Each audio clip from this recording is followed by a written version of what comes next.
নমস্কার।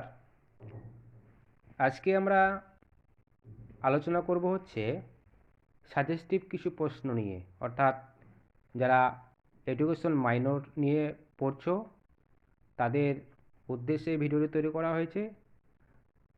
তোমাদের কিছু সাজেস্টিভ কিছু প্রশ্ন এখানে তৈরি করেছি আমরা। প্রশ্নগুলো আমি পরপর বলবো। তোমরা জানো তোমাদের 2 মার্কস এবং 5 মার্কসের প্রশ্নের উত্তর করতে হবে। সেই অনুযায়ী আমরা এখানে প্রশ্নপত্রগুলি তৈরি করেছি। দেখতেই পাচ্ছ উপরে 2 মার্কস এবং নিচে 5 মার্কসের প্রশ্নগুলো আছে। তো আমরা প্রথম থেকে শেষ পর্যন্ত প্রশ্নগুলি আলোচনা করি। আলোচনা করার আগে তোমাদের বলি, যদি এই ভিডিওটি ভালো লাগে তোমরা প্রত্যেকেই চ্যানেলটিকে সাবস্ক্রাইব করবে এবং পাশে থাকা বেল আইকনটিকে ক্লিক করবে, যাতে আমাদের আরও নতুন নতুন ভিডিও নোটিফিকেশন তোমরা পেয়ে যাও। আমাদের প্রথম প্রশ্ন হচ্ছে, শিক্ষা বলতে কী বোঝো? এটা হচ্ছে প্রথম প্রশ্ন। তার মানে শিক্ষার ডেফিনেশনগুলো এখানে দিতে হবে। শিক্ষা কী, এই সমস্ত বিষয়গুলো আলোচনা করতে হবে। তারপর হচ্ছে 2 নম্বর, শিক্ষা শব্দের ব্যুৎপত্তিগত অর্থ লেখো। এখানে শিক্ষা শব্দের যে ব্যুৎপত্তিগত অর্থগুলো ছিল সেটা লিখতে হবে। যেমন ধরো শিক্ষা শব্দটি কোথা থেকে এসেছে, সাজ ধাতু থেকে, এইগুলো তোমাদের এখানে লিখতে হবে। 3 নম্বর প্রশ্ন, বিবেকানন্দের মতে শিক্ষা কী? বিবেকানন্দ শিক্ষার একটা সংজ্ঞা দিয়েছেন, সেই সংজ্ঞাটা তোমাদের এখানে লিখতে হবে। তারপর 4 নম্বর প্রশ্ন, শিক্ষার দুটি কার্যাবলী লেখো। শিক্ষার দুটি কাজ লিখতে বলেছে। 5, শিক্ষার সমাজতাত্ত্বিক লক্ষ্য বলতে কী বোঝো? 6, শিক্ষার ব্যক্তিতান্ত্রিক লক্ষ্য বলতে কী বোঝো? 7, শিক্ষার ব্যক্তিতান্ত্রিক ও সমাজতান্ত্রিক লক্ষ্যের মধ্যে দুটি পার্থক্য লিখতে বলেছে। 9 নম্বর হচ্ছে শিক্ষার জাতীয় লক্ষ্য কী? আর 10 নম্বর হচ্ছে এডুকেশন শব্দটির ব্যুৎপত্তিগত অর্থ লেখো। 11, শিক্ষার, এখানে এটা ভুল হয়েছে, শিক্ষা একটি দ্বিমুখী প্রক্রিয়া, ব্যাখ্যা করো, এভাবে হবে। প্রশ্নটা তোমরা মিলিয়ে নেবে। 12 নম্বর প্রশ্ন, শিক্ষা একটি অবিচ্ছিন্ন প্রক্রিয়া, কথাটি অর্থ লেখো। তারপরে 13 নম্বর প্রশ্ন, জানার জন্য শিক্ষা কী? 14 নম্বর প্রশ্ন, টেলর কমিশন কবে কার নেতৃত্বে গঠিত হয় এবং প্রতিবেদনটির নাম কী ছিল?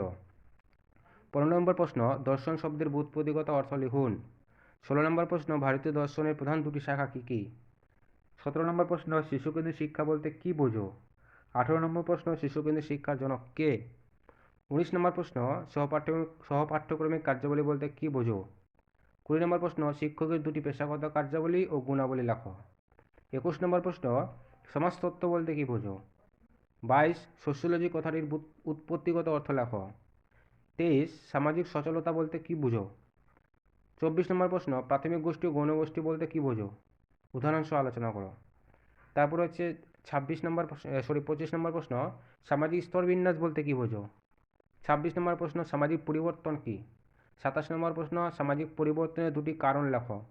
28 নম্বর প্রশ্ন, সামাজিক গোষ্ঠী বলতে কী বোঝো? এখানে যে কয়েকটি আমি প্রশ্ন বললাম, সেই প্রশ্নের মধ্যে থেকে তোমাদের 2 মার্কসের কমন 100% পড়বে। এবার তোমরা ভালো করে পড়বে। এবার আমরা আলোচনা করবো হচ্ছে 5 মার্কসের প্রশ্নগুলো নিয়ে। 5 মার্কসের এখানে আমরা হচ্ছে 15টা প্রশ্ন দিয়েছি। এই 15টা প্রশ্নের মধ্যে তোমরা 5টি প্রশ্ন কমন পেয়ে যাবে। 1 নম্বর প্রশ্ন হচ্ছে, শিক্ষার উপাদানগুলি আলোচনা করো। শিক্ষার কার্যগুলি আলোচনা করো। 2 নম্বর প্রশ্ন। 3 নম্বর হচ্ছে, শিক্ষার ব্যক্তিতান্ত্রিক ও সমাজতান্ত্রিক লক্ষ্যের সুবিধা ও অসুবিধাগুলি লেখো। 4 নম্বর প্রশ্ন, টেলরস কমিশনের প্রেক্ষাপট আলোচনা করো। 5 নম্বর, টেলর কমিশনের মূল নীতিগুলি আলোচনা করো। আর 6 নম্বর হচ্ছে, শিক্ষকের ব্যক্তিগত ও পেশাগত গুণাবলী আলোচনা করো। 7 নম্বর প্রশ্ন, সহপাঠ্যক্রমিক কার্যাবলীর গুরুত্ব লেখো। 8 নম্বর প্রশ্ন, আধুনিক পাঠ্যক্রম বলতে কী বোঝো? আধুনিক পাঠ্যক্রমের বৈশিষ্ট্যগুলি লেখো।